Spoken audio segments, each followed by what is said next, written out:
Assalamualaikum students. Hope so you all are fine. Previously हम discuss कर रहे थे इंसेक्ट्स का sensory system, nervous system.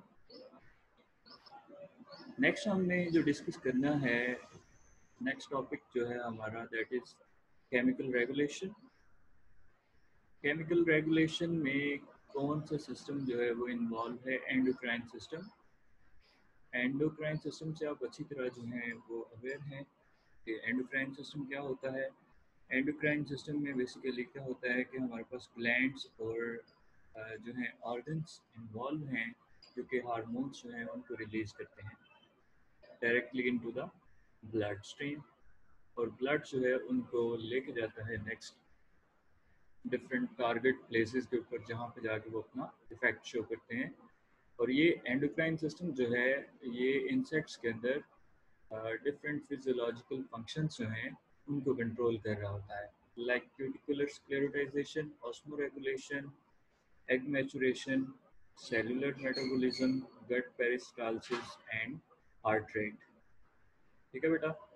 Cuticular sclerotisation का मतलब है कि इसमें जो एक्सोस्केलेटन होता है जो इंसेक्ट्स का, उनकी हार्डनिंग होती है. जो प्रोटीन लेयर्स हैं क्रिस क्रॉस मैनर में वो अरेंज हुई होती हैं, तो इस तरह जो है वो क्यूटिकल की स्क्लेरोटाइजेशन होती है. ऑस्मो रेगुलेशन किस तरह से होती है? जो वाटर मॉलिक्यूल्स हैं और आयंस हैं उनका बैलेंस किया जाता है बॉडी के अंदर अगर एक्सटर्नल एनवायरनमेंट के अंदर कोई भी चेंज आ रहा है. ठीक है. मतलब मेंटेन किया जाता है इंटरनल बॉडी एनवायरनमेंट को. एग मैचुरेशन है, सेलुलर मेटाबॉलिज्म है कि जितने भी बॉडी के अंदर फंक्शंस हो रहे हैं जो कि लाइफ के लिए इम्पोर्टेंट हैं, लाइफ की मेंटेनेंस के लिए ज़रूरी हैं, उनको मेटाबॉलिज्म कहा जा रहा है. ठीक है. और वो किसके अंडर आते हैं? केमिकल रेगुलेशन के. इसी तरह पेरिस्टाल्सिस है. ठीक है. जो आपकी गट के अंदर वेव लाइक मैनर में जो है जो कंट्रैक्शंस चलती हैं स्मूथ मसल्स की, उसको हम पेरिस्टाल्सिस बोलते हैं. वो किसके अंडर होती है? केमिकल रेगुलेशन के. Next is heart rate. Heart rate जो है दिल की धड़कन जो है उसको कौन कंट्रोल कर रहा है? Endocrine system. मज़ीद हम इसमें देखेंगे कि एक्डाइसिस का प्रोसेस जो है वो किस तरह से होता है, इसका मैकेनिज्म क्या है, और एक्डाइसिस कहते किसे हैं. ठीक है. एक्डाइसिस बेटा होता है पीरियोडिक शेडिंग ऑफ एक्सोस्केलेटन, ताकि जितने भी जो इंसेक्ट्स हैं हमारे पास, ठीक है, आर्थ्रोपोड्स के अंदर होता है. ठीक है. इंसेक्ट्स जो हैं वो अपना साइज में ग्रो कर सकें. ठीक है. वो साइज में ग्रो करने के लिए अपने शेल जो है उसका एक्सोस्केलेटन जो है उसको रिमूव कर देते हैं. और जिस दौरान ये अपना एक्सोस्केलेटन जो है वो रिमूव कर देते हैं, तो उस दौरान ये क्या करते हैं? ये हाइड करते हैं ताकि कोई भी प्रीडेटर वगैरह आता है तो वो उससे बच सके.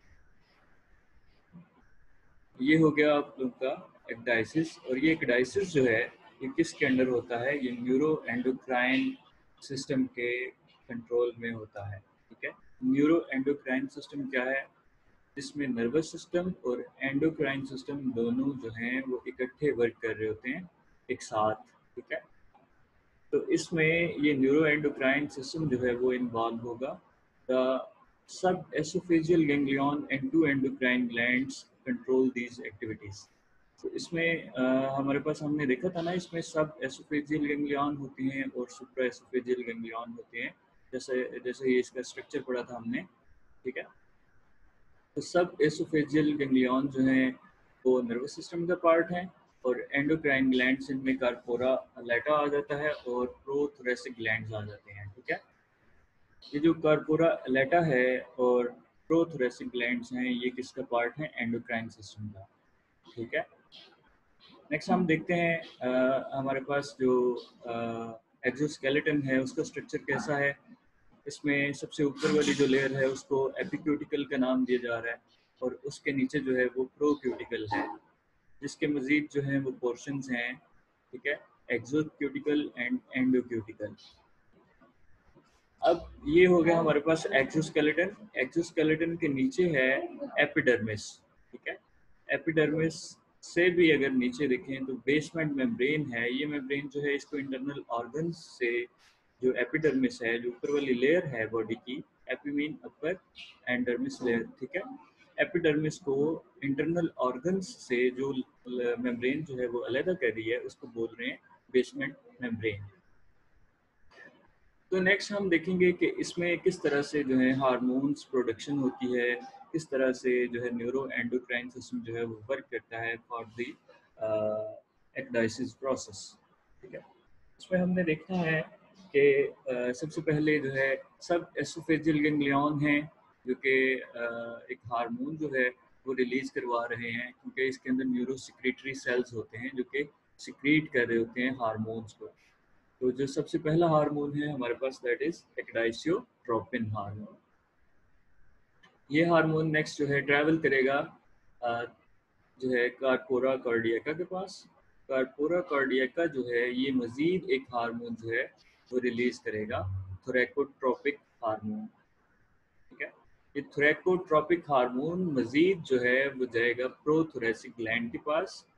प्रोथोरेसिक ग्लैंड से नेक्स्ट सिक्रीट होगा एक्डाइसिन हार्मोन, जो कि जो प्रोक्यूटिकल है, जो कि एक्सोस्केलेटन का पार्ट है, उसको डिग्रेड करेगा और उसके जो कंपोनेंट्स होंगे उनको रीअब्सॉर्ब कर लेगा। तो इस तरह जो है एक्डाइसिस का प्रोसेस जो है वो चलता है।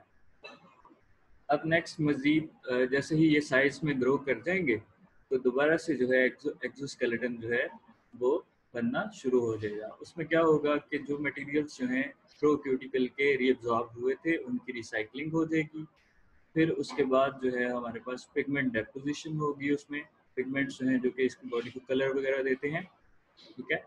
इसके अलावा इसकी मेटाबॉलिक जो रेट्स हैं वो भी चेंज होते हैं, ठीक है, क्योंकि मेटाबॉलिज्म जो है वो चल रहा होता है, तो उस दौरान जो है ये मेटाबॉलिक रेट जो है वो हाई होगा। तो ये था हमारे पास control of ecdysis by hormones. Next जो है वो हमारा टॉपिक होगा role of hormones in Metamorphosis.